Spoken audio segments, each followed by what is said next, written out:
Hey everybody, this is DM Mike, and this is the next campaign diary for Dragons of Icefire Peak, or DOIP.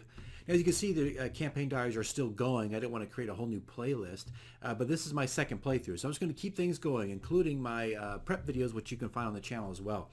So this is going to recap the very first session we had just a couple weeks ago, on our first night of the adventure. Now here's a few stats here for you to peruse through. We went to, I think, Umbrage Hill that night, and I have 5 new people at my table. The first time I played this, I did it with 4, and it was very, very smooth. Matter of fact, I think I like 4, just in general, in any campaign, best. But my larger campaigns, I typically bump up to 5.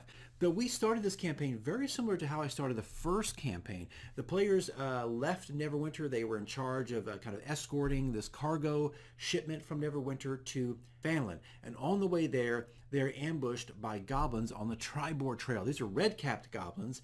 Now, they're not necessarily red caps directly from the monster manual, because just 1 or 2 of those things probably would wipe the party out. But these are just goblins who just happen to have red caps, and that's how I kind of refer to them. But this is introducing a small story element, similar to my first playthrough, that's not necessarily in the campaign books. You don't have to worry about this. But I wanted to have, again, an opening battle for my players to get accustomed to their characters, to try to test out their powers, so I could also get a feel for how they, fight, and just also, make an exciting incident. So they ended up defeating a lot of those goblins. Nobody died, but it was a reasonable enough challenge. Funny enough, nobody went to go search the hut there, and there was actually 2 dead guards in there where the goblins had attacked. They could have found a couple items there had they looked, but it's just one of those things. We just kind of moved on. But they eventually got to Fanlin the next morning. And what I did different here for my second playthrough compared to the first one is that the dragon has just recently attacked Fanlin. So that, I felt, gave some urgency to both the first initial quest with Umbrage Hill and the Dwarven Excavation, or the Dwarven Temple, whatever you want to call it. But I felt like it was kind of important, because I felt like something exciting needed to happen at Fanlin to get that ball rolling, to give a sense of urgency to those first few quests. So when they got there, people are injured, some buildings have been damaged, and old Carson, the sheriff, and it was just my own addition to the campaign, and Wesker had to break down all these different things that were going on, but also present the scenarios for people to choose from. While they were there, they got supplies, but they also spent some time casting spells as rituals, I think, but also maybe using spell slots, I don't remember now, but helping to kind of heal some of the people that were wounded during the attack. That's where they got more information about the orcs and different things that were going on, and they got a little more story and lore information about the goblins and this witch called Marigold, who's out there causing problems, every once in a while attacking caravans, but she seems to be centered, or at least coming from Neverwinter Wood. So I presented them with the Dwarven Excavation or Umbrage Hill. They could have choose either one they wanted to go or do, and they ended up picking Umbrage Hill. They got horses from the town itself. They borrowed horses and started off. Here's a new map for Umbrage Hill, and this is where I think things kind of melted, where a lot of people, I think, were kind of coming out of their shells now, and I could feel a looseness at the table, and people were having a lot of fun. But this was a pretty tough battle. I had 2 people drop.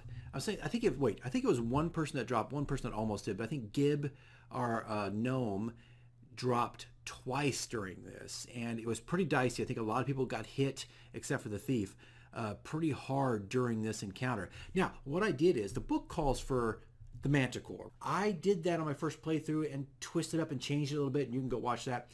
But my second playthrough, I said, screw the Manticore. I don't want to do that right now. What I want to do is introduce orcs early, and that's what I did. So when the players arrived at this location, I had Gib, our gnome, give me kind of a survival or perception check, and he smelled sulfur in the air, and I ended up playing this.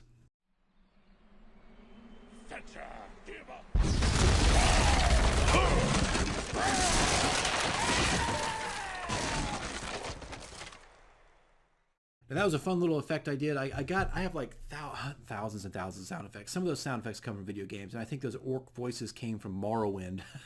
I just kind of stumbled across them. What happened was that Dabra Gwen had mixed a bunch of potions and created an explosion. She took out like 4 or 5 orcs, and there were 4 or 5 left to deal with the heroes themselves. And so they got entangled in this combat.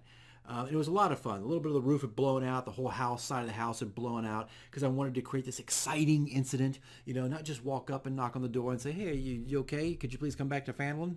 But I had the orcs there. And this was a little dicey, to be honest with you, a little risky because my players are still pretty low level. But I also had a higher player count, and they were using some character classes I had not seen before, some of them coming from the most recent book releases. So there were a lot of unique powers. So I kind of wanted to see where this went. And it was a pretty dicey combat encounter. Like I said, Gib died twice. There was so much cover for the orcs, but also our thief did a relatively good job. He did a great job, actually, of using the cliffs and whatnot and popping out and shooting people long range. But people did take quite a bit of beating from the orcs. But all said and done, they were dealt with and killed. I think a couple were killed inside the cabin right when they were trying to go after Adabra again, because she had, the explosion happened. She knocked herself out afterwards. Like she just kind of lost consciousness, bleeding from the ears kind of thing. I think at one point, one of our characters is a druid who has wings. I can't remember the race of class he is, but he can grow wings for like a minute. He had scooped her up and brought her to the roof to try to get her to safety. A lot of cool things were like that were going on at the table. I know Naya was taking hits left and right. She was healing people and trying to get engaged and trying to get to cover.